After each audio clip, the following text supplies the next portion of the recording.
மிளகு ரசம், பருப்பு ரசம், தக்காளி ரசம் இது மாதிரி நிறைய ரசம் சாப்பிட்ருப்பீங்க. ஆனால் ஆரோக்கியத்துக்கும் டேஸ்ட்டுக்கும் குறைவே இல்லாத இந்த கொள்ளு ரசத்தை ஒரு வாட்டி ட்ரை பண்ணி பாருங்கள். இனிமேல் எனக்கு கொள்ளு ரசம் தான் வேணும்னு அடம் பிடிப்பீங்க. இன்றைக்கி நம்ம கொள்ளு ரசம் எப்படி பண்ணுறதுன்றதை பார்க்கலாம். நான் இன்றைக்கி ஒரு மண் சட்டியில் ஒரு 4 ஸ்பூன் கொள்ளும் 1 ஸ்பூன் துவரம்பருப்பும் சேர்த்துட்டு லைட்டாக வறுத்து எடுத்துக்கிறேன். இப்போ நம்ம வறுத்து வச்சுருக்கிற இந்த கொள்ளையும் பருப்பையும் ஒரு 2 வாட்டி வாஷ் பண்ணிவிட்டு கொஞ்சமாக தண்ணி விட்டு ஒரு 10 நிமிஷம் ஊற வச்சுக்கோங்க. அடுத்ததாக அதே சட்டியில் 1 ஸ்பூன் சீரகம், 1 ஸ்பூன் மிளகு, 1 ஸ்பூன் காஞ்ச கொத்தமல்லி, கூடவே 2 வரமிளகாய் சேர்த்துட்டு இதையும் நல்லா வாசனை வர அளவுக்கு வறுத்து எடுத்து வச்சுக்கோங்க. அடுத்ததாக நம்ம வாஷ் பண்ணி வச்சுருக்கிற கொள்ளை ஒரு குக்கரில் ஆட் பண்ணிவிட்டு இது கூடவே ஒரு 10 சின்ன வெங்காயம், ஒரு மீடியம் சைஸ் பழுத்த தக்காளி அதை கட் பண்ணி எடுத்து வச்சுருக்கேன், அதையும் இது கூட சேர்த்துட்டு கூடவே ஒரு பச்சை மிளகாய் சேர்த்துட்டு 1/4 ஸ்பூன் மஞ்சத்தூள், ஒரு 1/4 ஸ்பூன் உப்பு சேர்த்துட்டு நம்ம பருப்பு வேகிறதுக்கு தேவையான அளவு தண்ணி சேர்த்துருங்க. நம்ம வறுத்து வச்சுருக்கிற ரசப்பொடியை கொரகொரப்பாக அரைச்சிட்டு இதில் ஒரு 10 பல்லு பூண்டு சேர்த்துட்டு லைட்டாக பல்ஸ் மோடில் போட்டு எடுத்துக்கோங்க.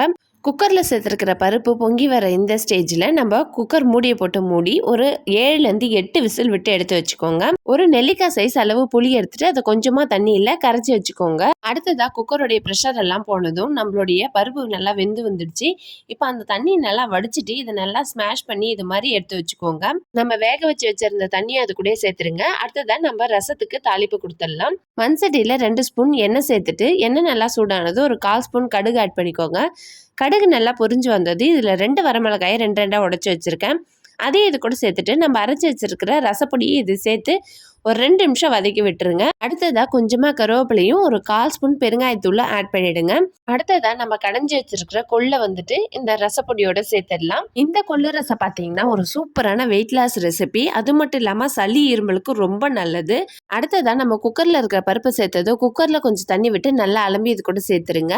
அடுத்ததாக நம்ம கரைச்சி வச்சுருக்கிற புளியை ஃபில்டர் பண்ணிவிட்டு நம்மளுடைய ரசம் கூட சேர்த்துருங்க. இந்த ஸ்டேஜில் நம்மளுக்கு ரசத்துக்கு தேவையான அளவு உப்பு சேர்த்துருங்க. ரசம் ஒரு 10 நிமிஷம் நல்லா கொதிக்கட்டும்னு ஃபைனலாக கொஞ்சமாக கொத்தமல்லி இலை தூவி அடுப்பை ஆஃப் பண்ணிட்டீங்கன்னா நம்மளுடைய ஹெல்த்தியான டேஸ்டியான கொள்ளு ரசம் ரெடி ஆயிடுச்சு.